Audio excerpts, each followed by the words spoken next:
Hey, listen up. I'm like Cupid. I ain't stupid. About to go and shoot my shot. I'm not lucid. Hey, knee deep in love, fitting like a glove. I'm about to go and choose one of these three little guys. I'm about to go. I'm looking really fly. Yeah. I'm like a little cutie. Peel me off like the layers of a cutie. Cutie patootie. You could go ahead and call me Pookie. Hey, what's up guys, it's your girl Shonyx and welcome to Knee Deep in Love. This is a game about 3 yandere guys. Yes, I repeat, 3 yandere guys who are vying for our love and would do anything for us, including kill. One of them is our roommate, one of them is our childhood best friend, and one of them is our project partner. Also, shout out to Bree, because she's the one who I saw playing this, and I was like, I got to play it. Without further ado, let's just get right into it. Ooh, I get to design myself. Yeah, this is me, y'all. So Monday afternoon is visual fundamental. Click on the blue slots to add a subject. We can literally schedule our subjects. That's cool. Let's do psychology. I don't like history. History is boring to me.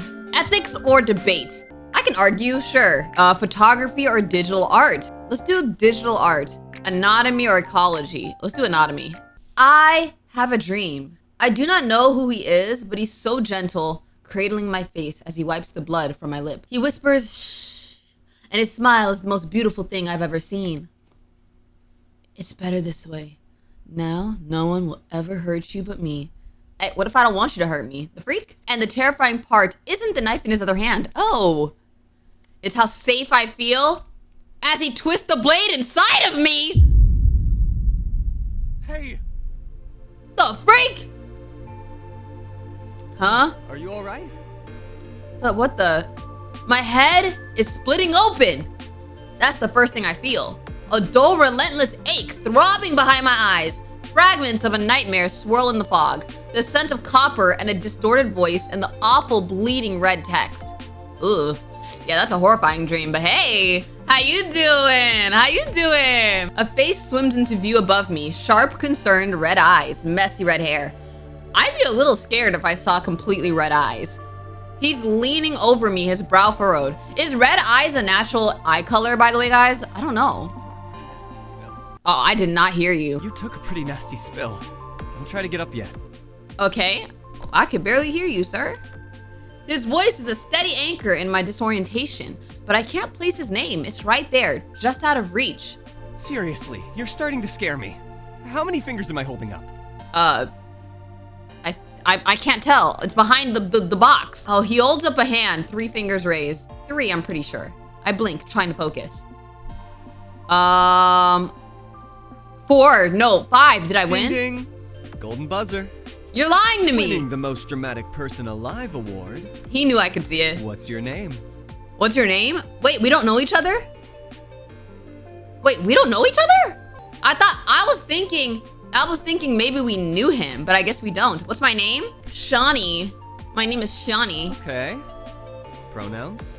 Pronoun she, her. All right. Okay, good. Not totally concussed. Oh, he was Just asking to make sure I didn't incredibly forget. clumsy. Some things never change, huh you? Milo. His name clicks into place just as he says mine. The barista. My childhood friend. The memories are still jumbled, but the feeling of safety is immediate. You were just walking, then bam! What? Folded like a lawn chair. Gave me a heart attack. What's the last thing you remember? A bad dream. A terrible dream. I was just walking and just like, bleh, like, you know, like just, okay. I try to think, but all that comes back is the dream, the words. Milo's eyebrows scrunched up. Then his smile softens with sympathy. He offers a hand. Come on, let's get you off the floor. I didn't know that this whole thing was gonna be voice acted. Milo's grip on my hand is firm, his concern etched into his face. He doesn't let go once I'm standing. Okay, whoa, this is even better angle of him. Wait a minute. Since when do the baristas unbutton, you know, their shirts? I pull my hand back, the movement making the cafe sway a little. Right, that's it. We're going to the clinic. No arguments. What is wrong with me? He tries to gently steer me towards the main doors. I plant my feet. I'm walking you to the clinic. I can walk. There's only 10 minutes before your shift ends, and don't you have your own lectures? Sarah! Who? What? He yells over his shoulder to the other barista who's been watching wide-eyed. Cover for me? Family emergency. Is everything? My friend's fine. Probably. You gotta go. He doesn't wait for an answer, already steering me towards the door with a hand on my back. Aw, family, right guys? Family. Shift's covered. You know what? Fine. You can't just yell family emergency and ditch your job. Lectures? Nah, canceled. Professor's sick. So, you're stuck with me. I don't mind being stuck with you a little bit though, I ain't gonna lie. Hey, why not? Let's be stuck together. I side-eye him. That was suspiciously convenient. Maybe you knocked me out. Maybe he knocked me out. Maybe this is all a ploy. Really, which one? All of them. Every single professor I have today came down with a sudden, tragic case of not wanting to teach. It's an epidemic. All right, sure, I believe you, hon. I believe you. You're a terrible liar. And you're a terrible patient. So, we're even. Okay, I'm not going to the clinic, Milo. Drop it. He studies my face, sees the stubborn set of my jaw, and finally sighs in defeat, running a hand through his already messy hair. So, see, now you left your job for no reason. You are the most infuriating person I know. Fine. I'll walk you to class then. All right, that works. That works for me. He crouches down to pick up my scattered books, his movements brisk but careful. As he hands them to me, he lets out a short, frustrated breath. You're just like your mom, you know that? Just like my mother? Stubborn as hell. Wow. She'd absolutely hate that you're refusing medical attention. I just hit my elbow. The comment, so sudden and specific, throws me. It's a low blow and he knows it. Why bring that up? Because it's true. You two are birds of a feather. That's what happens when you grow up with someone, they know every single detail of your life. They'll be like, oh yeah, you remind me of so-and-so. Yep. Even the things you don't want them to remind you of. She texted me this morning, by the way. Told me, make sure you're eating something that isn't instant noodles. Hey, ain't nothing wrong with a little bit of Buldak noodles. My mom told me to try not to burn the cafe down. See the difference in parental expectations? It sounds like your mother doesn't trust you. He says it with a wry grin, taking the sting out of his earlier words. It's a classic Milo maneuver, pushing a boundary, then immediately smoothing it over with a joke. It's how he's always been. They're still texting you?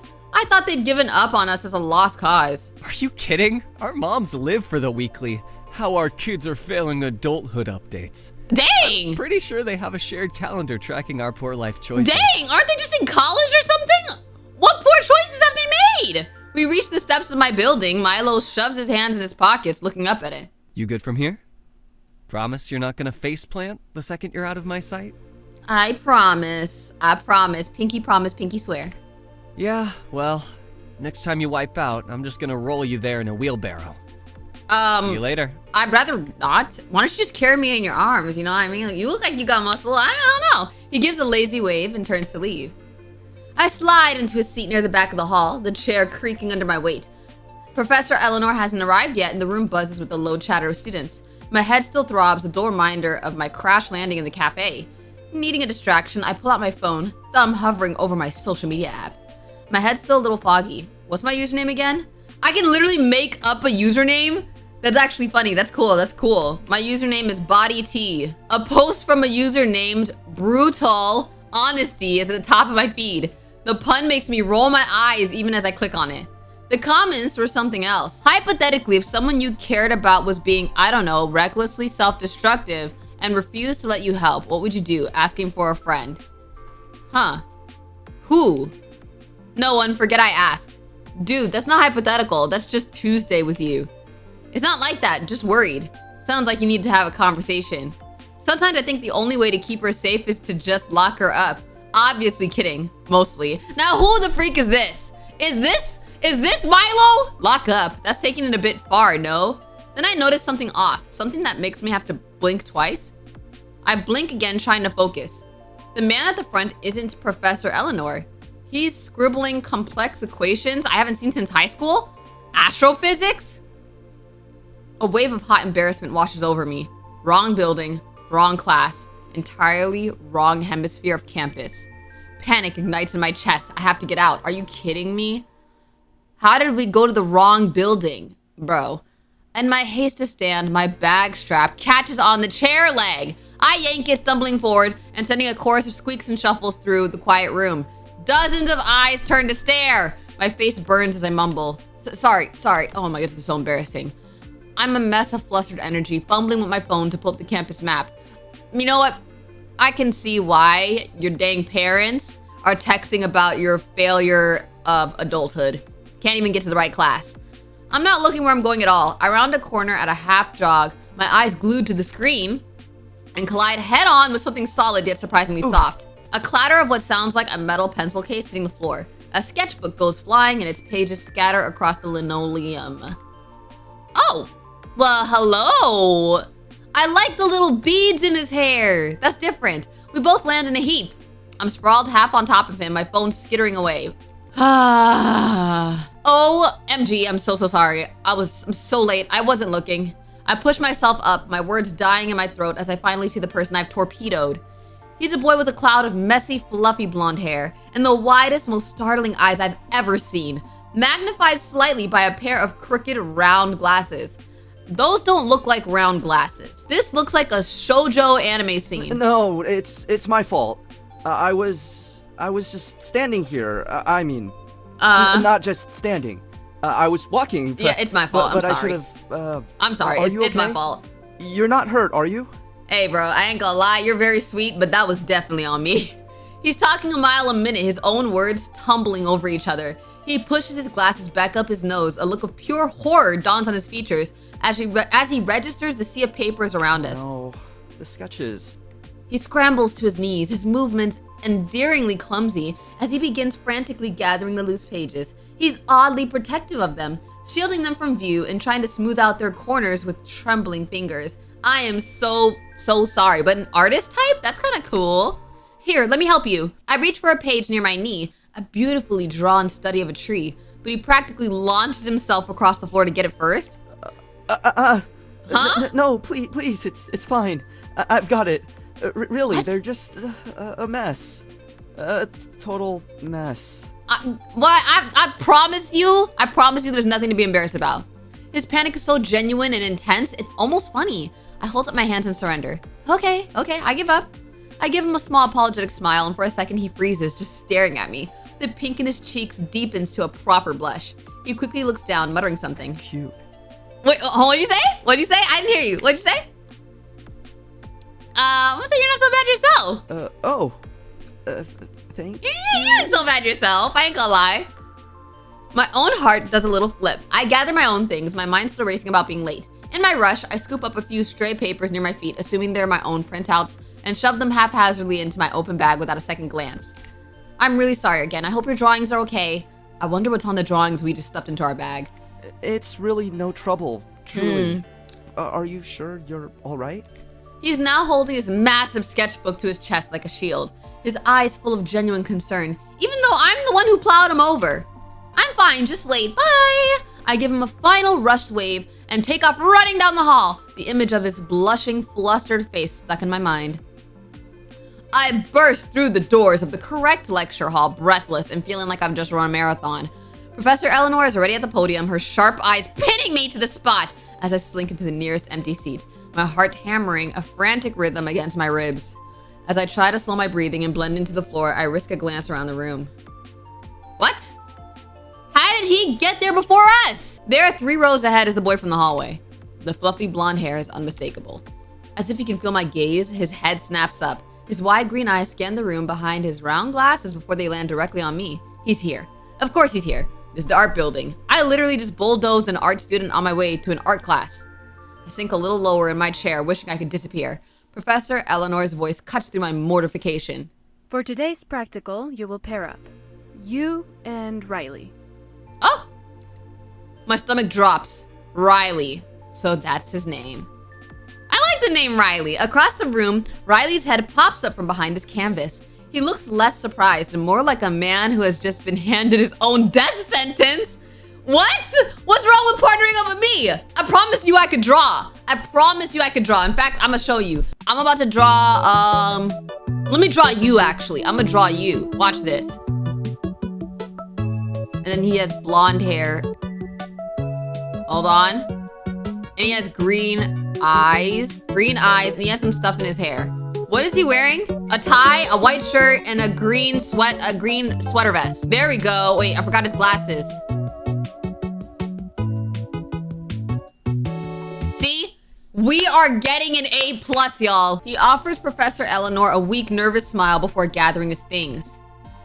He settles into the seat next to me, a little breathless. He carefully avoids my eyes, focusing instead on rearranging his pencils with intense concentration. You know that scene in SpongeBob where SpongeBob keeps arranging his pencils? Probably like that.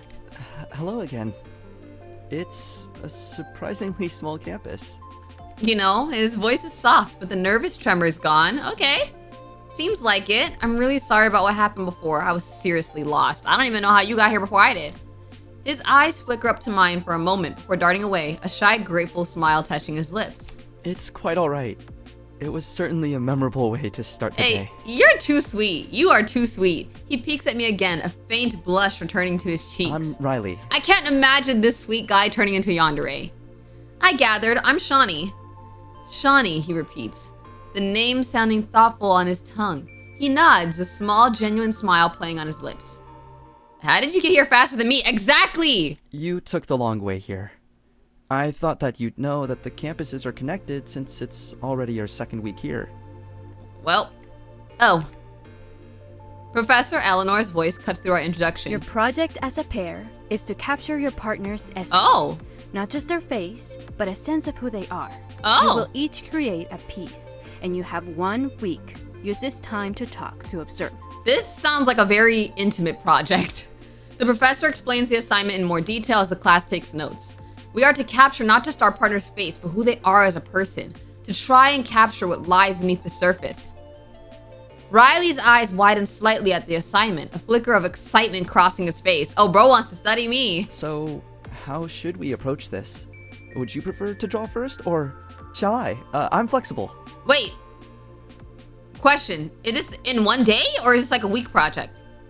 Oh yeah, it's like a week. We could take turns. Maybe we can meet up in a few days after we've, actually introduced ourselves properly. The relief that washes over his face is palpable. That's a perfect idea. Much more logical. He takes a visible breath, straightening his glasses. Proper introductions then. I'm Rylee, first year. Fine arts major with a sculpture focus, though I draw constantly. Got you. Hi, Rylee. Shony, first year, also fine arts. I had a feeling. Your style has an artistic feel to it. Oh, and I've seen you around, thank you. Actually.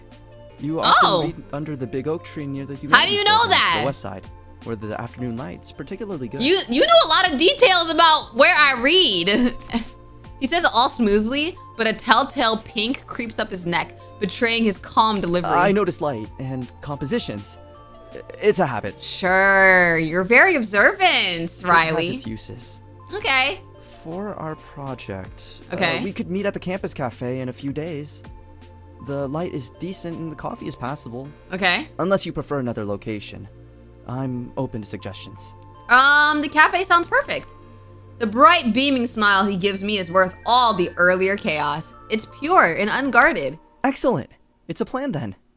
Okay, he pulls out his phone, his movements now sure and steady. May I have your number? May I? To coordinate. Oh, you're so polite. Of course you can have my number, babe. I nod and give it to him. He types it in carefully, his thumb hovering over the save button. And... sent. Okay, a moment later, my phone buzzes softly. A new text from an unknown number pops up. I can click on it. This is Rylee. I can't help but smile as I save the contact. I'll see you later then? So soon. Okay, bye. The walk home is quiet. My head finally feels clear. I forgot that we had that fall at the cafe. But my phone lights up one too many times. Annoying tall guy, Milo. Are you alright? Seriously, I'm so worried. You collapsed on me just this morning. Wow, your childhood friends will grow up just to ignore you, huh? I saw you in your diapers. You can't do this to me. Dang, we've been friends since diapers? Hey! Try to ignore him, text him back. I mean, he did want to check on us. Let's just text him back. I want to say, can we talk about the diaper part? I may have forgotten all about it since I was 2 years old, but it's true, is it not? One phone call came my way. Oh, A phone call came my way, obviously from none other than Milo himself. I reluctantly pick it up. Hello? There's a sharp intake of breath on the other end, followed by a voice I know too well. How do you feel? Alive? A sigh of dramatic relief. He switches to a lighter tone. Okay. So you're not ghosting me from beyond the grave. Good to know. Man, you were really worried about me. Sheesh. For the record, my sources say you made it to class. Who's your sources? Who's your sources? And what do you mean? Did you know I was walking into the wrong class? Still wondering what sources you have. And apparently caused a scene in the hallway that involved tackling some poor, spies? unsuspecting art student. You really can't go 5 minutes without causing chaos, can you? Do you have spies or something, bro? I can practically hear the grin in his voice. No, seriously. How does he even know that? Milo Green! I'm Milo Green when you're mad at me, and low when you like me. Oh, okay. There's a pause. I hear the faint hum of the espresso machine on his end. Someone calling an order in the background. Then his voice drops a little softer. Oh, he went back to work. You really okay, though? Oh, wait. Oh, hey, I'm okay. I told you, yeah, just tired. And, I kind of like hearing your voice. I ain't gonna lie. Hurting? A bit. It's fine, though. I'm walking home. Alone? Yeah? Yeah? Nope, absolutely not. Stay where you are. I'll come walk you. Bro, he was like saying, I'll come walk you. You're at work, bro. Shift's over in 5 minutes. I can make it there in 10. Uh-huh. By running through traffic? Wait, I don't understand. I thought your shift was over earlier. Never mind. I guess maybe he had 2 shifts. I don't know. By running through traffic? That's what it takes. Yeah, stop. The silence that follows is tense enough to make my chest tighten. I can hear the faint scrape of his hand over the phone, like he's running it through his hair. Look, humor me, all right? Just let me walk you home. You passed out earlier. I mean, valid, I guess. I'll be fine. It's a 5-minute walk. That's 5 minutes too many for you to trip over another artist. Is this about me tripping over another artist or meeting another guy? You're never letting that go, are you? Not a chance. He sighs again, a long, weary exhale. That sounds like he's conceding, but I know that tone. It's the one he uses right before finding a loophole. Okay, fine. I'll stay on the phone until you're home. Aw, you're kidding. Step 1 of remote escort duty. Now start walking, because I can tell you've been in one place this whole time. And how do you know that? Are you stalking me or just psychic right now? I just know how you are. You're probably hovering near the park fountain, pretending to move, but really arguing with me. Stop reading me like a book. No, I'm not. You're wasting your breath lying when you should be walking. Okay. Go on. All right. I roll my eyes, but I start moving anyway. My phone pressed to my ear. The evening air feels cool against my skin as the street lamps flicker on one by one. He's not wrong, because, walking home alone at night is kind of like, it's borderline unsafe, but I don't know. It is a campus. Maybe it's a little safer. I don't know. I just know that it is, if it's dark at night and you're a woman, it sometimes helps to walk with people. Milo keeps up a steady stream of commentary, half teasing, half concerned. You should really get that headache checked. Mm-hmm. Drink water. Okay. Doing it. Lie if you want. But I'll know. Okay. By the time I reach my apartment door, my head's pounding a little less.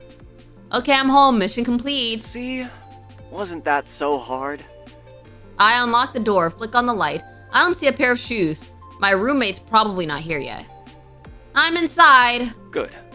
Lock the door, okay? Yes, sir. Yes, sir. Milo. Just do it.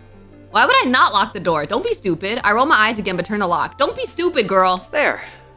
Now I can stop worrying for 5 minutes. You can stop worrying for longer than 5 minutes, Milo.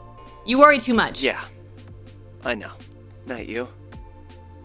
Text me if your head gets worse. Will do. Yes, sir. Yes, sir. Good night, Milo. He doesn't hang up right away. I can hear his quiet breathing for a few seconds longer before the line clicks. I'm not gonna lie. I hate when people don't hang up the phone after they say bye. After we say bye, I'm a fast I've been told I hang up really fast. I feel like if you say goodbye, you hang up. You don't be like, bye, and then wait 30 years and then hang up. That happens so much. I'm like, I feel awkward because okay, I guess I'll hang up, but shoot, dang. I run as fast as possible to my room to be greeted by the wonderful thing that would never leave my side or betray me, my bed. finally home. Oh, look at all my plushies. The quiet stretches for a moment before I decide what to do next. Oh, I'm gonna take a nap. I'm completely wasted. This day has left me exhausted. Heck, I feel as if any kind of remaining energy I held in my body just dissipated as soon as I enter the room. I limp as I make my way to my bed, promptly face planting into a pillow. I black out, letting myself sleep for at least an hour or two. I get startled by the sound of the front door clicking shut. The room is dark, the only light a pale blue from the street lights filtering through the window. I fumble for my phone. 7:03 p.m. A heavy tread, familiar and deliberate, moves through the living area. It's Anthony, my roommate. We moved into these dorms 2 weeks ago when the semester started, and Anthony was just already here. He's a man of few words, mostly communicating in grunts and mm-hms, but he's a surprisingly good listener when I ramble about my day. Milo, after one brief assessing meeting, had just shrugged and said, "You seem solid, quiet," which from Milo was a glowing endorsement. He usually comes back at odd hours, and I know almost nothing about him, including what major he even takes or what he does when I'm at school. Whoa! Hey! Wait a minute, Anthony! Anthony! I shuffle out of my room, rubbing the sleep from my eyes. Anthony is standing by the kitchen counter. His long hair is tied back and the intricate sleeves of tattoos on his arms are on full display. He looks tired. Hello there. You okay? He glances over, his expression neutral. Okay, I ain't gonna lie. That was the first voice acting that I heard. I already love it. All he said was, I already love it. I'm sorry. Rough day? He gives a short, non-committal grunt, but looks at me clearly, as though waiting for me to tell him about my day. You're not gonna tell me nothing? Well, my day was a mess. Passed out at the cafe, Milo freaked out, then I literally crashed into some art student. It's been a day. And I was late. He listens, a faint hint of a smile touching his lips, as I described tackling Rylee. It was more of a reaction than most people got. Sounds loud. Yeah, it was. I like this voice acting already. You have no idea. Anyway, I'm gonna try to be productive. Do some laundry. He nods, turning to grab a water from the fridge. Need help? Nah. Well, maybe. I don't know. Sure, help me out. I head to the small laundry basket in the corner of the living room, mindlessly gathering my own rumpled clothes from the day. On autopilot, I scoop up Anthony's small pile from beside it, a couple of dark t-shirts and his jeans. What? Oh, I'm literally dragging them out. Oh, okay. What is that? The jeans are dark, but the stains on them are darker. Thick, rusty brown smears that are flaking at the edges. Okay, I ain't gonna lie. That is the worst description you could have gave for some smears. Thick, rusty brown just sounds like dookie stains. One of the t-shirts has a large, damp patch of it. A deep, unmistakable crimson that stands out even against the black cotton. See, that sounds more like blood, but the other thing just sounds like dookie. Blood, a lot of it. My sleep-addled brain short circuits for a second. I stare at the clothes in my hands, then back towards the kitchen. Anthony is leaning against the counter, sipping his water, looking perfectly calm. Anthony? He looks over. I hold up the bloody jeans. What happened here? This is blood. Are you okay? There's a beat of silence. His expression doesn't change, but his eyes flick from my face to the clothes in my hand. He takes another slow sip of water. Don't worry about it. It's just... What is it? work. Oh! What kind of job coats you in blood? Butcher shop. Messy day. Oh, okay. Hey guys, that sounds about right? We can believe that. He says it evenly, but there's a finality in his tone that feels like a closed door. He takes the rest of the clothes from me. I'll handle mine. Don't want to ruin your stuff. Okay. He turns and starts pre-treating the stains at the sink with a quiet focus. His back to me. The conversation is clearly over. Still, that was a lot of blood. Right. Okay, just be careful, all right? He glances back over his shoulder, and for a split second, I see something unreadable in his eyes before it's gone. Always am. Okay. Butcher shops use aprons and gear. Why are his personal clothes soaked? Wait, I should ask him more questions. What's your major? What's on your mind? What do you do for fun? Let's start with the basic. What's your major? Suddenly, odd timing. I just want to know more about you. I mean, you never said. I barely know you. We've been here for like 2 weeks. You never asked. I study with Eleanor, Professor Eleanor. What? That's our class. I ain't never seen you before. I do too. I never see you though. Oh? He looks uncomfortable, avoiding my gaze. He's lying. He don't go to... I bet you he doesn't even go to our college. I bet you he doesn't even go to our college. She one-on-ones me, teaching me literature since we don't have a course here on that. Right. Sure. I thought we had one. Greek literature. The tragedies. Yeah, you are a terrible liar. I let out a short laugh, shaking my head. Fine, I'm done. He gives a satisfied nod, turning back to scrubbing at the stains in the sink. The water runs pink. I quickly separate my own clothes, the bright whites and pastels, a stark contrast to his dark, bloodied fabrics, and shove them into the machine. The rest of the evening passes quietly. Anthony retreats to his room, and I do too. It's way too late, 11:18 p.m. I should sleep, but there's no classes tomorrow. I mean, like, I could just stay up the whole night. What happens if I stay up? I'm gonna stay up because I feel like something might happen if I stay up. Oh, I must have fallen asleep at some point, but I still feel dead inside. My phone lies discarded on the bed next to me. Oh, so there was no point to doing that. I just corrupted my sleep for no reason. On the bright side, I replied to all my texts, scrolled on TikTok for hours, and read fan fiction for a few more. Yay me! What else is there to do? There's no class today, yet I don't feel like getting out of bed quite yet. Just then my phone lights up in intense and bright red. What the heck? My heart starts to pound. I pick up the device like it's a bomb, which it very well could be with the way it's glowing. As if waiting for me, the screen's glow begins to fade when I pick it up. No longer blinding, I can read the words that appear. What? It's bold with a black background and blood red letters that force me to blink in order to adjust my vision? What is this? Welcome, are you ready to play a game? A game? What is this, some kind of virus? I don't remember clicking on any suspicious links. Should I try to... Let's restart the phone. Right, I'll just reset it. That should fix the problem. I hold down the power button until the screen goes black. After a few moments, I turn it back on. Okay, now I'm starting to freak out. The first wave of text fades, only to be replaced with more. You have been chosen. This is the opportunity of a lifetime. All you have to do is agree to my terms of service. What do you say? Let me know what the terms of service is before I agree to anything, though. I mean, we gotta say yes. We gotta see what happens if we say yes. Good. Good? What's good about this? At this rate, I start to consider the fact that I might need a new phone. I've never seen a virus so impossible to get rid of. All I can do is click through the prompts and hope that they'll stop. Or at least let me exit whatever program is causing it. See you again soon. My phone shuts off. When I power it on again, everything is normal. I check all of my apps, my pictures, my settings, all normal. I exhale slowly, feeling a mix of relief and curiosity. Y'all, if I ever saw that on my phone, I am moving countries. I'm moving countries because I'd be scared. I would legitimately be scared. What the heck even was that? I shake my head, trying to loosen the creeping feeling of unease building up in my chest. Whatever, it's gone now. Guess that's as good as a sign as any to get out of bed. What to do next? Okay, let's, well, we were just on our phones, so let's clean our bag. Oh, shoot, the heck hole that is my bag. It's so incredibly, wait a minute, do we get to see the papers we stuffed in there?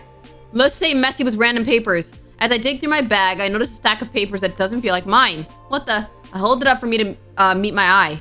I pick one up. It's a beautifully detailed study of a tree. Another is a sketch of a hand. My memory flashes back to yesterday crashing into Rylee in the hall. The beautiful fluttering snowstorm of his sketchbook pages, me scooping up things in a frantic, embarrassed rush. Oh no, I took his drawings. And I think I ripped one? Let's put the ripped pages back together. Wait, is that me? Y'all, he knew my name whole time. Whole time, he knew my name.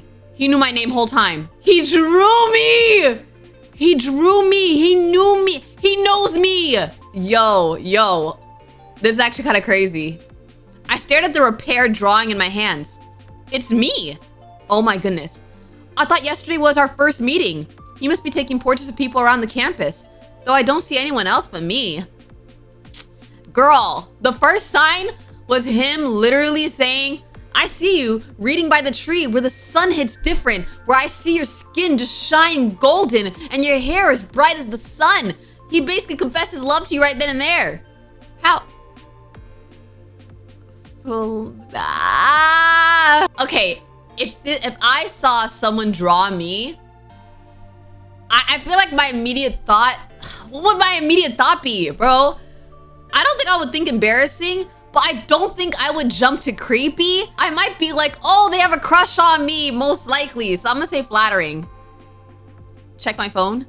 That brutal honesty account, which is definitely Milo. I open the app and navigate to the brutal honesty profile, scrolling through the most recent post. My favorite piece of art is looking a little smudged today. Someone should really teach those other brushes to keep their distance. Saw my person talking to another artist today. The frame was all wrong. Sometimes you just have to crop the distractions yourself. What? Wait, guys. What if brutal honesty is Anthony? What if it's Anthony? Maybe, I don't know. Someone took a nasty spill. If I find out who left that obstacle in their path, we're going to have a very serious conversation about workplace safety. No, that's definitely Milo. I think. I stopped scrolling, a cold feeling settling in my stomach. I keep going further back. Fed the neighbor's yapping dog a special treat. The silence is so much more melodic. There's a particular kind of high you get from watching something beautiful break. A pity most people are too fragile to appreciate the art in the collapse. The city's pigeons population is getting out of hand. Starting a new hobby, pest control with a pellet gun. It's all about the precision. Who is this? Maybe it isn't Milo. This sounds messed up.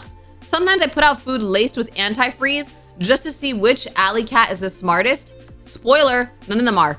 This person's obsessed with killing animals. The account has so many followers, and for what? People are replying to the posts, acting similarly to brutal honesty, maybe even looking up to him. An odd feeling settles on my stomach. Just then the front door clicks open. Heavy, familiar footsteps. Anthony's back. I shuffle out of my room, the disturbing post still fresh on my mind. He's standing by the kitchen counter, his gaze immediately landing on the full, untouched plate of food he left for me this morning. Oh, that's sweet! He left food for us! You didn't eat. It's not a question. His voice is flat, but I can hear the edge of disapproval. I got distracted. Haven't eaten yet. He glances at the clock on the microwave. 12:47. His eyes narrow slightly. Hey, I ain't gonna lie. On a day where I'm sleeping in, you won't catch me out of bed earlier than 2 p.m. It's almost 1. Your body needs fuel, not just whatever that is on your phone. He doesn't wait for an answer. He walks to the fridge, pulls out ingredients, and starts moving around our small little kitchen with a quiet, practiced efficiency. The silence stretches, filled only by the sizzle of butter in a pan and the rhythm chop of a knife. 10 minutes later, he slides a plate in front of me at the small table. A perfectly cooked omelet and a slice of toast. Ooh, okay, he a chef? Okay. Then he puts down an identical plate for himself and sits across from me. Eat. Oh, yes, sir. I almost say thank you. I ain't gonna lie. Anthony shrugs and tucks into his own meal without another word. I take a bite. It's delicious, fluffy, and perfectly seasoned. This is really good. Where did you learn to cook like this? He doesn't look up from his plate. Necessity. Okay. He barely misses a beat. He motions to my plate and the food's still left on it. It's gonna get cold. Eat. All right. Let me get to it. We eat in silence for another minute. You're staring. Sorry, just thinking. Don't hurt yourself. From thinking, a beat of silence, then I see the faintest, almost imperceptible twitch at the corner of his mouth. Okay, he was joking. Was that a joke from him? Just as I'm about to take another bite, my phone vibrates on the table. An unknown number. No! It's the freaking game! I hesitate, then swipe to answer. Hello? A young man's voice, bright and slightly frantic, bursts from the speaker. Or is it Rylee? Hi, yeah. No, it's not Rylee. Finally. Look, I've been waiting for over a week. Where is it? The tracking number is useless. What? I think you have the wrong number? No, this is the contact for Sparkle Maid services. Right? Huh? I ordered the deluxe package at Black lace trim, very specific instructions. What? Sparkle maid? No, this is just my personal number. You've got the wrong person. I don't own a maid outfit, and I definitely don't sell them. There's a pause on the other end. Wait. Seriously? What? My bad. The website was sketchy anyway. Sorry to bother you. Why do I feel like this is a prank call? In the background, Anthony, having finished his food, stands up and takes his plate to the sink. What kind of call is this? Want some tea? His low rumbling voice is unmistakable even from a few feet away. There's a sharp intake of breath on the other end of the line. No way. Was that Tony? Who are you, though? But who are you? My blood runs cold. Tony? Nobody calls Anthony that. Who is this? Who's who I think it is? From Pebblestone? The Huh? one who face planted in the cafe and then tackled Rylee? Who are you? My jaw drops. How does he know all that? How do you... Small campus. And Tony's voice is pretty memorable. Look, this is too perfect. I'm Cal. We've got like 3 mutual friends. Tell Tony his favorite comp sci major says hi. What? So wait, is there gonna be 3 love interests or 4? I look over at Anthony, who is now leaning against the counter, arms crossed, watching me with a deeply unamused expression. He'd clearly heard his name. And how does Cal have my number? I feel like Cal knew. He knew that wasn't a maid service thing. He knew. He was just pretending. He was lying about that. He says he's Cal, your favorite comp sci major. Anthony's expression darkens. He lets out a short, weary sigh that speaks volumes. Hang up. Oh. I heard that. Rude. Don't hang up, you. This is a way better connection than a maid outfit. Huh? We should totally hang out. Wait, 4 love interests? I'm caught between confusion and laughter. This is the weirdest wrong number call I've ever had. Stick with me. It won't be the last. Oh, you're about to die. Oh, and tell Tony I expect my damn maid outfit. Okay, the line goes dead. I'm left staring at my phone, then at Anthony, who looks like he's just bitten into a lemon. I didn't know you were into those kinds of things. How scandalous, Tony. His face sours even more, like he just bit into a second lemon. Anthony deftly ignores my insinuation, instead motioning in my direction. Hand me your plate. I'm left to tidy up all the plates while Anthony diligently washes them, not a single complaint crossing over, even though he cooked the dishes as well. Just as I'm putting the last plate in the drying rack, my phone buzzes in my pocket, then buzzes again and again. Don't tell me this is the freaking dark web game. Who is this? Oh, by the way, it's Cal. Saved your number, just so you know. Also, tell Tony the black lace is non-negotiable. Yo, what if he actually does dress in maid outfits? Wouldn't that be a twist? So, you and Tony, roommates, huh? That's interesting. Very interesting. Why are you saying it like that? Anyway, you seem fun. We should def hang out. I know all the good spots on campus and all the gossip. Just saying. I can't help but laugh, shaking my head. Your friend Cal is persistent. Anthony doesn't even turn from the sink, but his shoulders tense slightly. He didn't like hearing that. He's not my friend. Okay. I retreat to my room for the rest of the afternoon, letting the weird energy of the day settle. I scroll through my phone, half-heartedly attempt to read for class, and eventually just end up watching videos. A few hours later, Anthony wordlessly leaves a container of leftover pasta and a fork outside my door. He's so sweet, feeding us. No note, just a quiet tap to let me know it's there. I eat at my desk. The food is simple but good. The text from Cal sit open on my screen, a bizarre, cheerful punctuation mark in a day that had started with such dark thoughts. As I turn off the light, my phone lights up one last time. Are we not texting him back? It's the middle of the night. I groan and sink deeper into the pillow. My back protests with a dull ache. Serves me right for skipping stretches all week. My mom would have a field day if she saw me like this. The noise goes off again. What app even sounds like that? I haven't downloaded anything weird, recently anyway. Wait, it's just an email? I squint at the bright red glow from the screen. Oh boy, not again. No, I'm just gonna ignore it. It's just an email this time anyways. I toss my phone into the bedside table and roll over. I hope we stay alive tonight. Ding, ding, ding, ding, ding, ding, ding, ding, ding. Come on! I sit up, hair sticking in all directions, glaring at the screen like it personally insulted me. My inbox flashes with unread mail until one line catches my eye.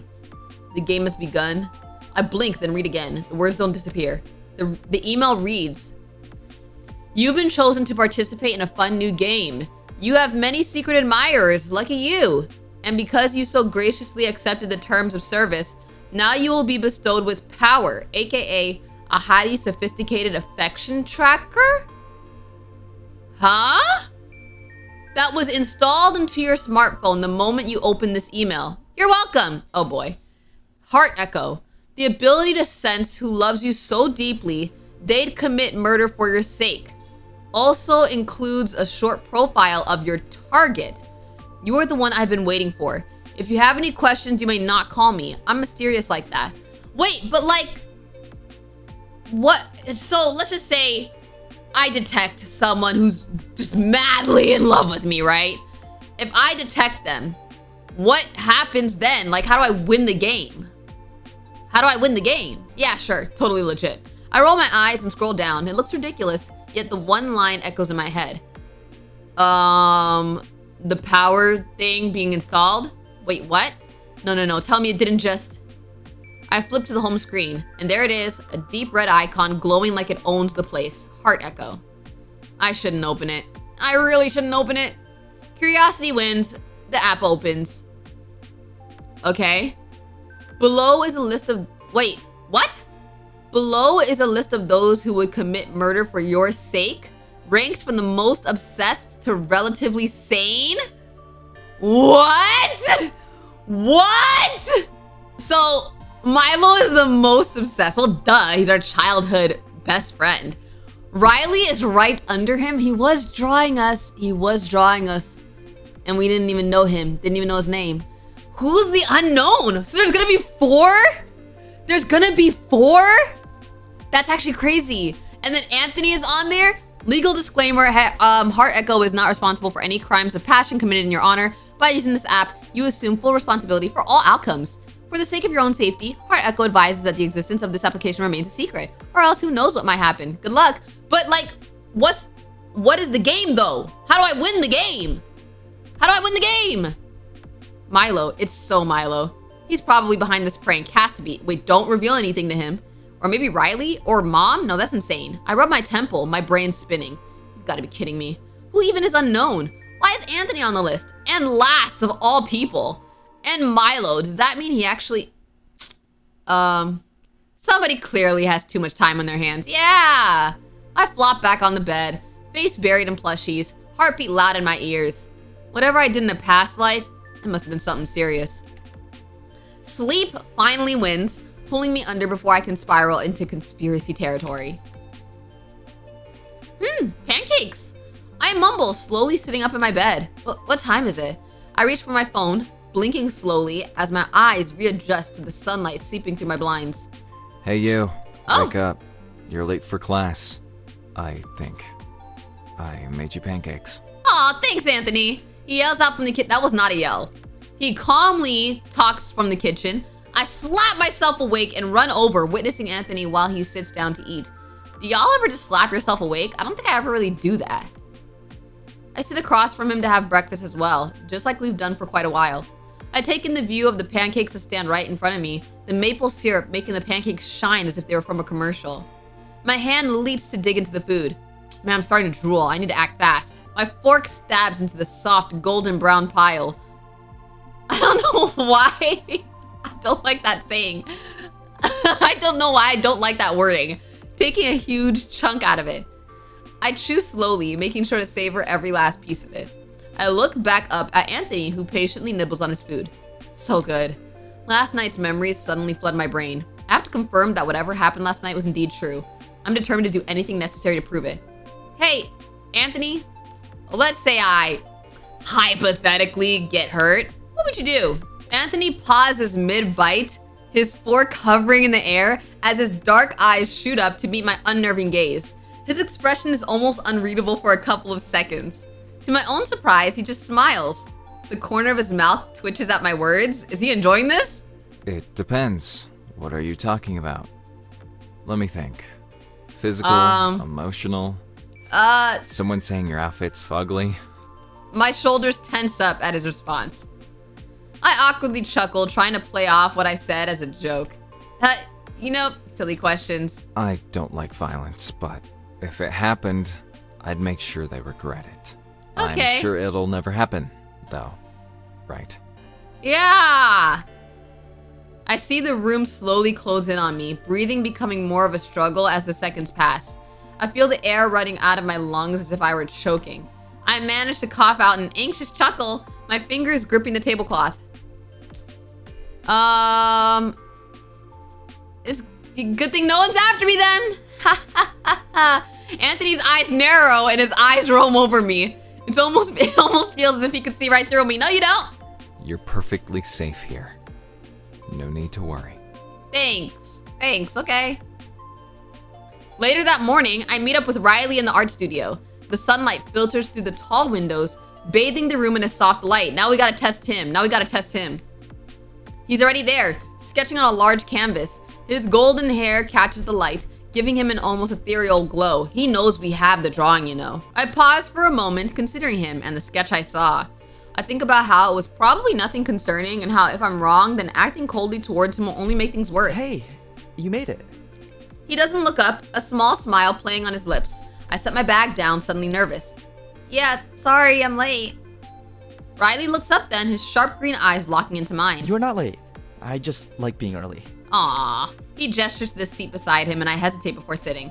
So, I'm guessing you haven't had time to think much about our project yet. Sort of, just not a lot. He smiles, soft and inviting. That's why there's two of us, right? I don't want to dump all the work on you.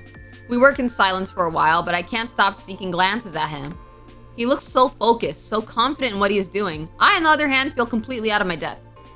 Girl, why are you taking an art class? After a while, Rylee breaks the silence. You okay? You seem distracted. I nod absent-mindedly.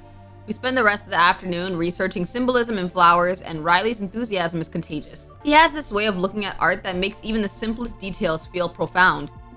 You know, you remind me of this flower. He blinks. What? He sounded actually confused. I shrug, a soft smile on my lips. Strong, vibrant, and hard to ignore. His cheeks heat up, and he quickly looks away. You really think so? I do. My voice is quiet but certain. When the session finally ends, Rylee reaches into his bag and pulls out a small notebook. Here, take this. Oh! It's got some notes and sketches I made for our project. Maybe it'll help if you get stuck? What did you sketch? I'm about to turn and leave when a voice cuts through the hallway. Wow, look who it is. Oh, is this Cal? The man, the myth, the maestro. Is this Cal? And also, is he the fourth person on the list? Is he the fourth person? A guy with a sharp, knowing smirk leans against the wall opposite the door. Wait a minute, I didn't expect him to look like this. Cal, what are you doing here? You know him? What? I can't visit my favorite artist? Anthony Wow. hates me too much to hang out, and Milo's been hovering around our friend here like a particularly anxious hawk. Does everybody know each other? Like, what is this, the Shawnee fan club? Figured I'd ambush the one friend I have left. His eyes, full of playful curiosity, land squarely on me. And you must be them. Riley's new project partner. Yeah, he says the last two words with a teasing lilt that makes Rylee blush. Don't look so startled. Your reputation precedes you. My reputation? I'm Cal. We sort of met over the phone. What is my reputation like right now? The wrong number call, the maid outfit, it all clicks into place. Right, the deluxe package. See? You remember. Black Anyway, lace, black lace. I won't keep you. Just wanted to finally put a face to the name. See you around. See you, Cal. Okay, bye. With a final wink, he pushes off the wall and saunters down the hall, leaving a slightly flustered silence in his wake. Sorry about him. He's confident. A lot. He's definitely confident. It's okay, he kind of seems interesting, but I want to know, how do you know him? Just classes. I'm so serious, there has to be a Shawnee fan club. Because why does nobody, like, everybody knows each other, but they're kind of awkward with each other. Okay, sure. The day passes in a blur. My class is offering little distraction from the chaos spinning in my head. By the time classes end, I'm exhausted but still restless. My phone buzzes with a call from Milo. Hurriedly, I pick it up. Park again? You seem off lately. Sure, usual spot. Under the soft glow of the streetlights, Milo is already waiting on the bench when I arrive. He has a cup of coffee in one hand and his usual lopsided grin on his face. You look like you haven't slept. Barely. I did stay up most of the night. His tone is teasing, but his eyes are full of concern. Wait, did I stay up that night or did I stay up the night before? I can't remember. Thanks, just what I needed to hear. He chuckles, but the humor quickly fades. Seriously, you. What's going on? You've been distant. Well, you know, now I know you're the one most obsessed with me, so I feel a little bit shaky. I glance at him, my heart sinking. Milo has always been able to read me too well, and now with the app's results fresh in my mind, I feel like I am walking a tightrope. And also, how do I win the game? How do I lose the game? Do I lose the game if they kill me? How am I supposed to act normal when he is literally ranked at the top of a list of people willing to kill for me? Your hair's gonna turn gray from worrying too much. Then so be it. You sure you're all right? I fight to look normal, dredging up a soft smile from the depths of my heart. Yeah, fine, just school, you know, the usual. Milo studies me for a long moment and nods slowly. If you say so. Yeah, don't worry about it. The silence that follows is almost comfortable, save for the nagging thoughts in my head. Finally, I blurt out, Milo, what, are you stupid? Milo, do you think it's weird to, I don't know, do extreme things for someone you care about, you know? His brows furrow. What kind of extreme things are we talking about?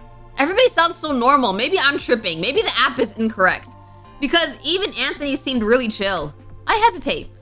Like fighting for them, protecting them, that sort of thing. That's not extreme. Milo's expression softens and he leans forward, resting his elbows on his knees. I think if you care about someone enough, you do whatever it takes to keep them safe. Okay, that's valid It's not though. weird. That's just love. I think the way I worded it though was not extreme. Protecting someone is not extreme. The word hangs in the air between us, heavy and unspoken for so long that it almost feels foreign. My chest tightens and I look away, staring at the darkened trees. Right, love. Milo straightens, his gaze still fixed on me. You. Is there something you're not telling me? I sigh and shake my head. It's nothing. Just a lot on my mind. Okay. Yeah. His voice is quiet, but his eyes tell me he doesn't believe me.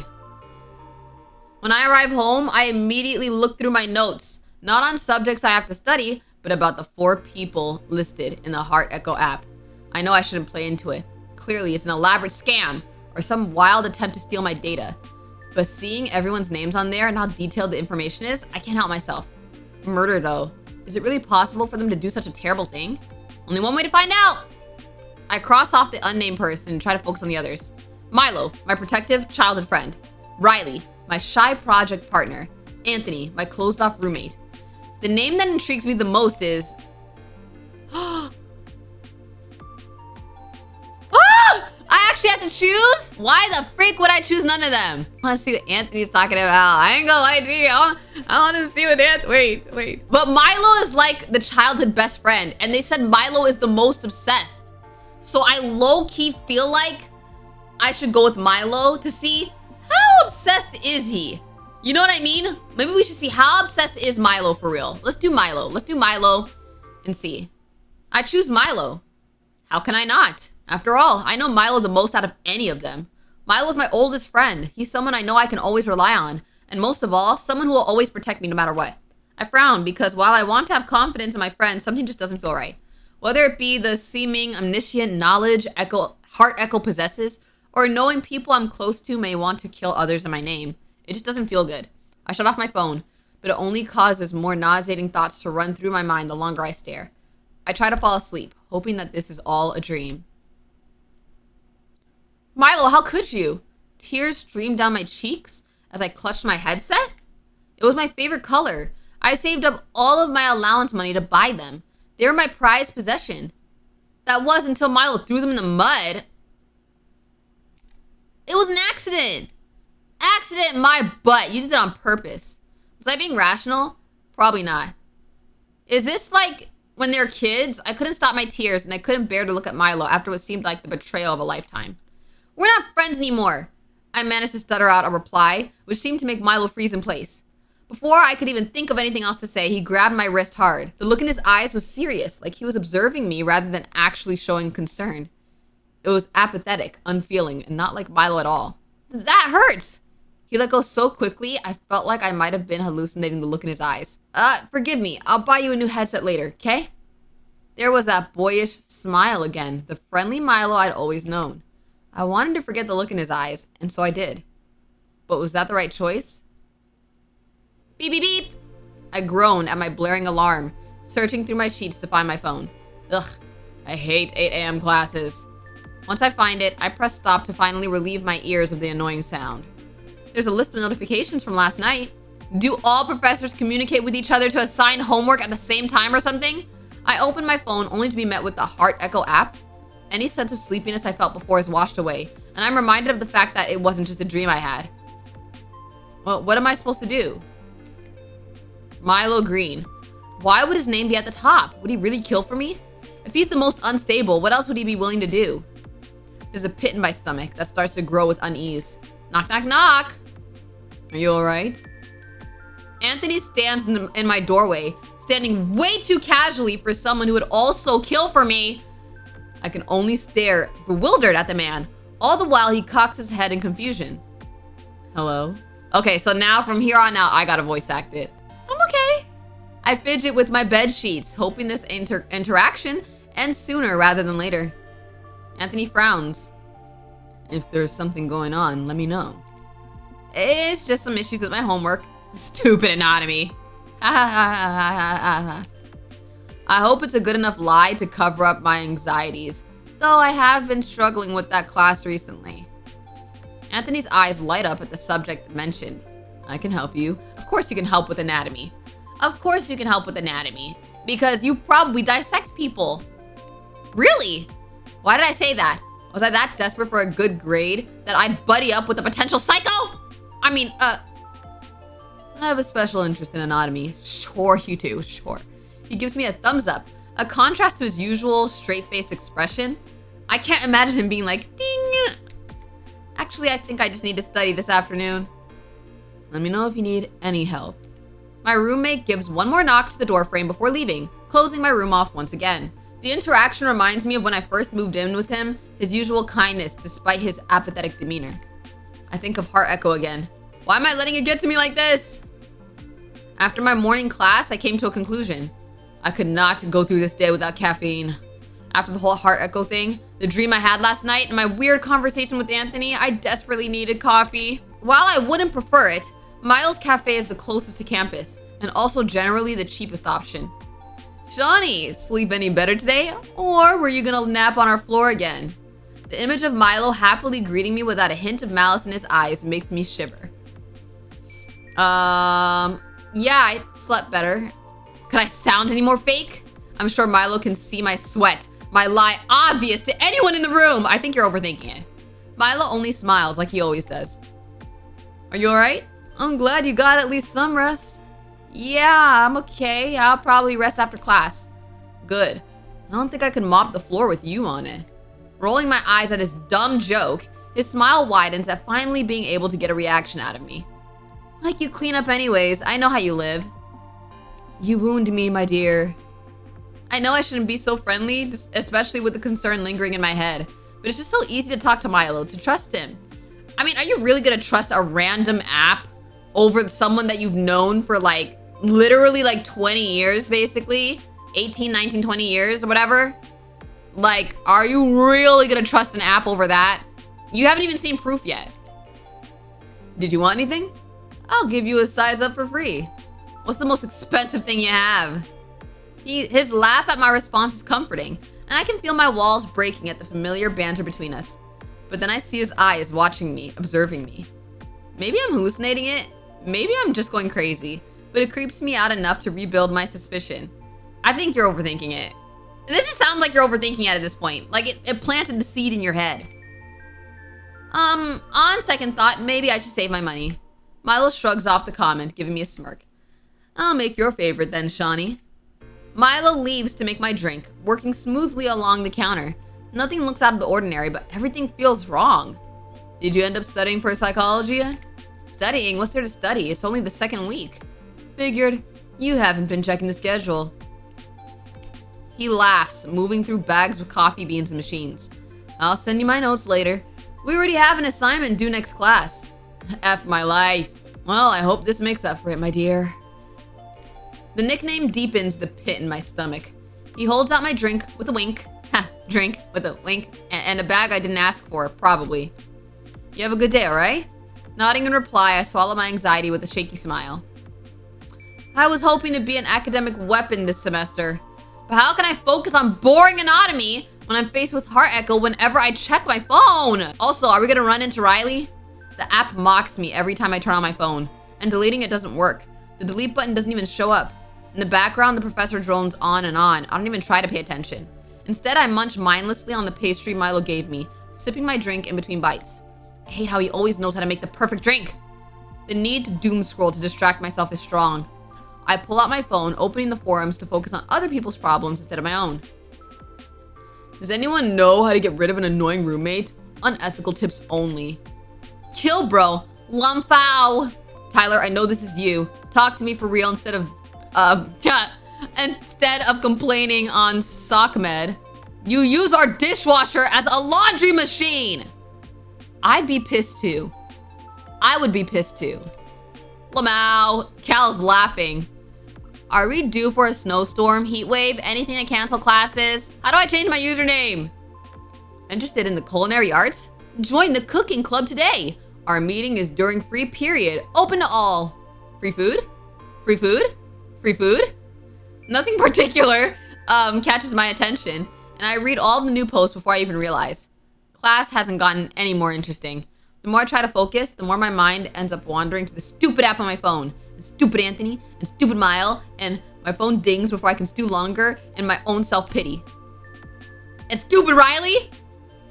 Ah, great. Hey, Shony. Did you want to meet up during our free period? We should get to know each other before we start working on the project. Stupid Rylee. The text pulls me back to sanity. Am I just being irrational? You do sound like you're crashing out of it. Oh, no! I skipped by accident. What did it say? If this is just some prank from a hacker that got into my phone, then I'll just end up ruining all my relationships for no reason. I should at least try to keep in contact with them, in case it does turn out to be fake. Yeah. I turned to my anatomy professor, reminded of how Anthony offered to help me study. It's not like I'm learning anything sitting in class. My phone buzzes again, another text from Rylee. Oh, I get to choose. I think it's actually low-key more important to spend time with Rylee. And the reason why I say that, it's more important to spend time with Rylee because that's literally our project, that's part of our grade. But Anthony's not our project partner. As much as I want to spend time with Anthony, trust me, I do. I think the smarter thing would be to spend time with Rylee. We see Anthony every time we go back to the house. Also, Rylee is second on the list in terms of being obsessed with us. I gotta see why Rylee is obsessed with us. Anthony's not even that obsessed with us. Rylee is second on the list. I need to be at the very least friendly with Rylee if I want to get a good grade in the class. Yeah. I'll be in the park by the art building. We can meet in the park. He replies almost immediately. Yay! It's so funny how basic we're texting. He's like, yay! Yay! Rylee's message and subsequent emojis are too cheery for me to respond in kind. Being on my phone, thinking of what could possibly happen later makes me nauseous. I put my screen down and fail to focus on class. The professor's voice is an assault on my senses when coupled by my own attempt to ignore my thoughts. The two clash together and create an overwhelming ringing in my head. Class ends, though I truly wish it didn't. I make my way to the park where Rylee said he'd be. The weather is nice. A cool breeze in the air eases the heat of the sun. I find myself appreciating the beauty of nature. Hey, Shony. I jump at the loud voice, only to see Rylee running after me. Oh, hi. He grabs my hand in a handshake too rough to match pace. How are you? Sorry for asking to meet on such short notice. I was on campus today and thought of you. Oh, my body stiffens automatically. His energy is just too much for me to adjust to after the exhausting week I had. Thankfully, Rylee must catch into my awkwardness and tones down his energy. Sorry. I meant as in I thought of our assignment. Right. We'll be working on drawing with each other, and I thought it'd be important for us to get to know each other. My nervousness is obvious, but I force myself to cool down. Regardless of what the app virus says, Rylee is an important part of my grade this semester. Yeah, I don't really know much about you other than you have sprinkles in your hair. Yeah. Rylee laughs at my observation. They're just hair accessories. Come on, I have my supplies set up on a bench over here. He leads me towards his setup, 2 plain sketch papers on clipboards, and a variety of different pencils and pastels. I figured we could sketch together. How else are we supposed to grow close? Rylee's words are intense to say the least. No, I'm reading too much into it. Well, what were you thinking of sketching? I mainly draw people and figures, but I've practiced in object stills and environments. Oh, how about you? I draw objects. I like sketching objects the most. Despite my nervousness, talking about my art makes me calm. It may sound silly or boring, but I find a sort of pride in replicating a still object the best way I can. Plus, I can compare it in real time. I glance up from my rambling, only to see Rylee staring at me with fascination and a smile. Though I think it'd be impossible for him to do so, I flinch in preparation for an insult. That's so cool. Really? I don't think it's that interesting. No, now I have to see your process. He looks around the park with wonder, like he's scanning for something to draw. 15 minutes, then we'll show each other. Deal? His energy is overbearing, but I nod in reply. Rylee dives into his sketchbook. I do the same, though I pause for a brief moment, wondering what to draw. Let's see. Random passerby, tree, pencil case. Let's draw the pencil case. I feel like that might have a significance or something. I don't know. I decide to draw the pencil case beside me. Before I know it, 15 minutes passes by like it's nothing. I'm gonna need more than 15 minutes if you ask me to draw something. Ready to see? Yeah. He turns his clipboard around, showing me a simple drawing of a tree. He's colored it using soft pastels, giving a sort of ethereal look to the picture. That sort of is giving like his vibe. His vibe is very soft, you know? Oh, this is nice. I admire the softness of his pencil lines, shy yet bold at the same time. Let me see yours now. I hesitate for a second, but show him my drawing, turning my paper around. Rylee lets out a laugh. What? Is something wrong? No, sorry if I made you think I was laughing at you. I think it's super clever to do a still life of one of our supplies. And it looks great. Thanks. Rylee continues to look at our drawings, and I can tell he wants to say something more. Before he can open his mouth, though, his phone rings. Hello? Dad? Oh. His posture changes almost immediately, tone shifting to a more formal, polite one. Oh, this is awkward. I see. I'll be there. Thank you. Rylee puts his phone down, and within an instant, he's back to his usual eccentric self. What? I'll be heading out. It was nice to meet with you, Shawnee. Let's do this again. He packs his supplies, taking the 2 drawings with him. I wave goodbye as he walks off. You took my drawing too? My stomach grumbles. I should probably head home myself. Hey, maybe Anthony got some food for us. On my walk home, I scroll through my phone. Through various short-form videos, a notification catches my attention. A notification from Heart Echo. What? Whoa! Anthony Hayes, threat level reduced. What? Rylee Sinclair, threat level reduced. Milo Green, threat level increased. Milo is insane. What? That's literally my reaction. Surely this has to be a joke. As soon as I hang out with Rylee, once I finally start to feel better about this whole Heart Echo thing, it pops up to taunt me yet again. Milo's threat level remains the highest. Although on the bright side, if there is one, the mystery person shows no signs of changing. I close Heart Echo, trying to shift my mind away from the app and tell myself it means nothing. That is just some virus that I have to deal with until I can afford to get a new phone or something. In my search for a distraction, a new form catches my eye. A new post from the Brutal Honesty account is at the top. You know what? That is actually Milo. And you know why I know it's Milo? Forget the fact that the actual tweets and posts themselves sound like Milo. He works at a coffee shop. Brutal Honesty.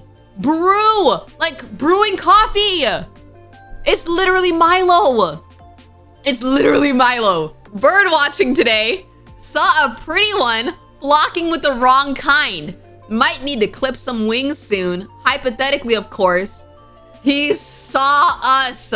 He saw us drawing together. Bro, it's a school project. Chill on me. Reading it makes me feel uneasy.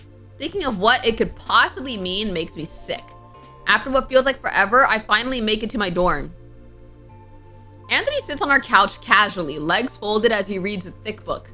At the sound of my entrance, he looks up, eyebrows raising as a sign of acknowledgement. There's still a soaking splotch of something probably unmentionable on the cuff of his pants that I know is going to get stains in our carpet. You should change. Another raise of his brows. I point at the floor and he finally notices the issue. You'll get stains on our carpet. I paid for that, you know? He lets out a small chuckle, ignoring the fact that if I didn't spend any money on decor, we'd be living in a concrete box. My annoyance at this point overcomes my worry of any hypothetical danger, caring more about a secondhand rug than a maniac who possibly kills people. Fine, I'll change. He gets up and leaves the room, setting his book out on the couch, face down. I lean over to get a closer look at the cover. Why the heck is he reading an anatomy textbook? For pleasure. To figure out how to kill faster. Then it hits me. It's my anatomy textbook. He offered to help me study earlier. I didn't realize that wasn't a one-time offer. I also didn't realize my own exhaustion. Until now, that is. So he's reading it so that he could help me? And met with the couch I've barely gotten to use since the start of this semester. I allow myself the privilege of sitting down. Anthony's re-entrance is so silent that I almost jump out of my skin. We don't talk, which is normal for us. But because of my newfound paranoia, it feels different. Even if it is true, it did say his threat level decreased. Why is that? Does that mean he's okay? Or is it more like he's the lesser of the three evils? You're staring. Just tired, long day, you know? He only lets out a small hum in reply. My phone buzzes and I check it only to see a text from Milo. Let's see what the annoying tall guy has to say. Why are you admitting that you saw me spending time with Rylee? You basically just outed yourself as brutally honest. I saw you spending time with Rylee today. You guys seemed close.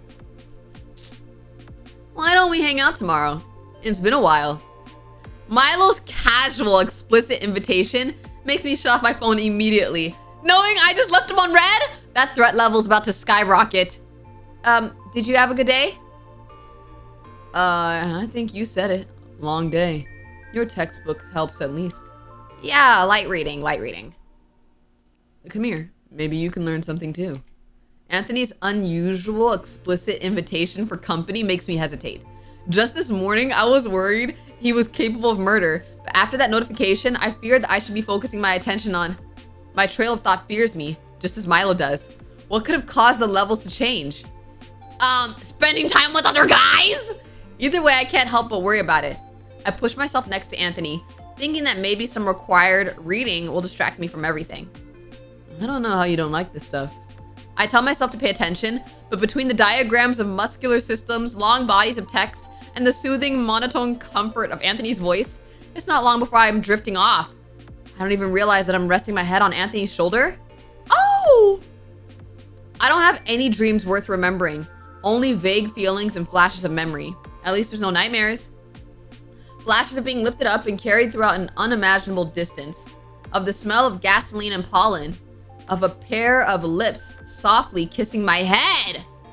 It's sunlight that serves as my alarm, the beams aiming straight into my eyes. It's impossible to stay awake, and I realize that I'm in my bed. He carried us He carried us to our bed and he kissed our forehead. I don't remember falling asleep here. Last I remembered, I was on the couch and reading with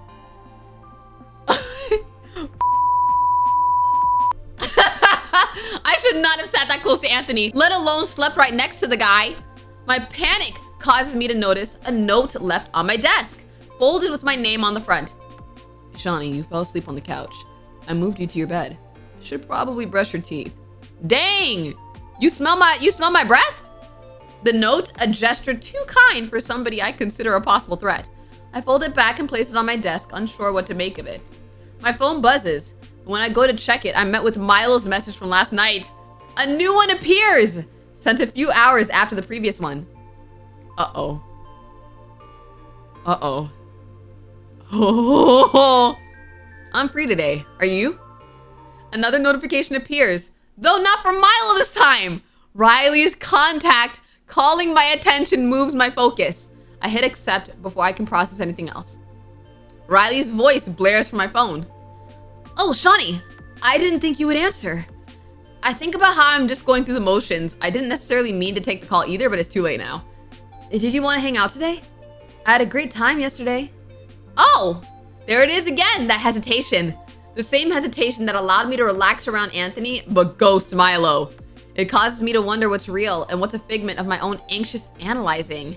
Our classroom should be empty. We might as well start working on our project while the course loads are a little light. He's right, but for some reason, I feel like there are ulterior motives to his kindness. Well, duh. Right. I'd like to get to know you more. I appreciate your company. You seem nice. I hear the smile in his voice and I frown at his honesty. The heart he wears on his sleeve is startling in comparison to the layers I've started to notice in Milo's smile. Yeah, I'll meet you there. They didn't even give me a choice. We're just ghosting Milo. Milo is going to kill them all! Great. He hangs up and I wonder why I even agreed to go. Do I like torturing myself? Or am I just looking for any distraction at this point? In any case, I gather my things preparing to leave and brush my teeth, per Anthony's reminder. Milo's offer to hang out lingers in the back of my mind the entire journey to campus. We're really ghosting him. Disappointment all around. You truly hate to see it when you have high expectations. Bro is going to turn into light Yagami. Over here. I catch sight of my project partner in the back of our classroom. He's waving me down excitedly, patting the seat next to him with a smile. You ready? I'm too tired to fully immerse myself in the conversation. Truthfully, I came here just to get out of the house rather than any actual desire to spend time with Rylee. Oh, dang. That's kind of tough. Part of me feels bad that I'm clearly ignoring him, only answering his questions with one-worded answers and small hums. I'm too focused on trying to distract myself from my own thoughts and the birds flying outside the window. My phone buzzes with notifications I don't answer in fear of it being heart echo, or Milo asking what's wrong or why are you ignoring me. Other students in their own conversations flicker in and out of my hearing. I feel a pair of eyes on me, though maybe that's part of my imagination too. Before I can ponder my surroundings anymore, Rylee suddenly gets up. I completely forgot about my assignment for English. His groan of frustration drags me from my musing. Is it late? It was due yesterday. Oh. I can't help but smile at Rylee's behavior, finding it a brief relief from my inner monologue.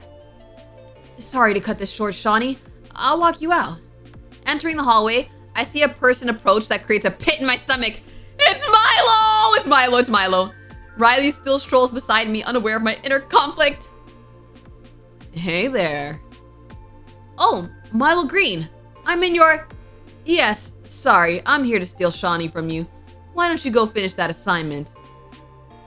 How did you know he had to finish an assignment? Oh, are they in the same English class? Rylee doesn't even seem to notice the snarkiness in his quip, nor the fact that Milo knows about his late assignment.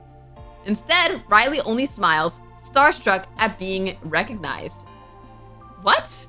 Wow, thanks. I'll see you both soon. Rylee, you're too soft and kind for your own good. There's no way he's a yandere. There's no way Rylee's a yandere, right? I can't imagine Rylee killing nobody. He's too adorable. He's too adorable. I don't know. I can't believe I'm actually upset at Rylee leaving. Milo reaches for me and I flinch. His grip catches my hand mid-wave to Rylee, who thankfully has already rushed off. It feels like forever since I've seen you, my dear. It does, doesn't it? It's awkward as we begin walking, An unfamiliar silence settles between us, and I wonder why Milo isn't making conversation like he normally does. Well, girl, you've been ignoring him for like 24 hours. I look up and see his eyes wandering around, detached from the world around him. He's normally so cheerful. It's unusual to see him this way, and even through all the fear and silence, I can't help but worry. After all, it's Milo. I can trust him. Are you okay? His eyes shine with a certain satisfaction to them, shifting to me with a smirk disguised as a casual grin.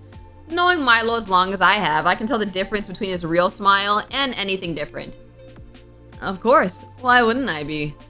I don't know, you're just different, I guess. Well, you're the one flaking on me these days. What? No, what? I totally have. Heart echo aside, I've been so caught up with the stress of the semester, starting to even think about anything other than studying. Part of me feels bad until I look at him once again. His stare is half-lidded and cold. Oh, it breaks me out of my thoughts instantly. Milo? Yes, dear. He closes his eyes to smile, almost as if he's brushing away my surprise. Stop calling me that, it's totally cheesy. I try to play off my feelings with a lame joke, despite the fact that we both know I was okay with the nickname before. Noted. He knows I know. He knows I know. He knows I know. Milo doesn't say anything after. For the rest of the walk back to my apartment, neither of us do. We end the night off with an uncomfortable silence, an unfamiliar distance, and an ever-growing doubt in the character of the Milo I thought I knew. It's dark out, yet Anthony isn't here. Normally it wouldn't be so big of a deal, but all the items in the common space that were supposedly his are gone? It's empty, why? What? The note he left for me this morning is ripped up and thrown in the trash. For some reason, the sudden change turns my focus to the strange posts I've been seeing lately. My mind shifts to the brutal honesty account. What? I try to move around the space as I normally would, keeping my routine regular in order to keep myself sane. I'm getting ready for bed when I see a text from Milo on the home screen. Wait! I don't understand. Anthony didn't move out, right? Right? Can't wait to see you again tomorrow. I don't reply. Oh, you're really ignoring him. My dream is filled with nonsensical images and sounds. Do you really want the threat level to go up? A screaming man, flashing lights, metal clashing, and a static screen. I can't make out much other than a conversation that feels both all too real and too absurd to have happened all at once. Hey, darling, you alright? They're so mean to me, and it hurts. You don't need to worry about them anymore. I'll take care of it. Promise? Anything for you. Promise. A door slams shut. What? I shoot up, hearing the loud noise from my dream just outside my door. The sound of metal slowly dragging across the floor outside causes my heart to pound wildly. It takes all I have to try and keep my breath steady. What the freak is happening? Am I being kidnapped? Does this have to do with heart echo? What the freak is happening? Distant hums become louder and louder, and heavy footsteps grow nearer. Humming that I know very, very well. Milo? My bedroom door slams open and I yelp. I make eye contact with my old friend. Those familiar, comforting eyes are now twisted into something strange. They're empty, a dark abyss that's eaten the once bright glow I knew before. And his smile is strained, forced into a mockery of his usual comforting grin. What? He's keeping himself together, obviously, but from what? Rise and shine, my dear. Does he have a key to our apartment? What? He slams his hand on my wall to emphasize his entrance. It makes the hair on my neck stand up, and I shiver as he walks ever closer. Milo, what's going on? We're having a staycation. Just you and me. I think of Anthony, because surely he wouldn't let something like this happen. He was always cautious about safety, about danger. Is Anthony here? At the mention of the other man's name, Milo flinches. Anthony has been relocated. Permanently. Did he kill Anthony?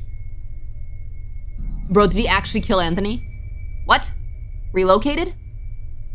You know that mysterious job he's always yapping about? Let's get ready for the day now, shall we? That didn't explain anything. How does Milo know Anthony? let alone about his peculiar activities. I reached for my phone almost instinctively, wanting to check heart echo. However, it's gone. I always charge it on my desk before bed, yet it's gone. He knows about heart echo. He knows about heart echo. I promise you he knows about it. Ah, looking for your phone? Yeah. Figured. He walks away into the kitchen without a glance behind. What? Better get ready. I have a whole day planned for us. What the heck is going on?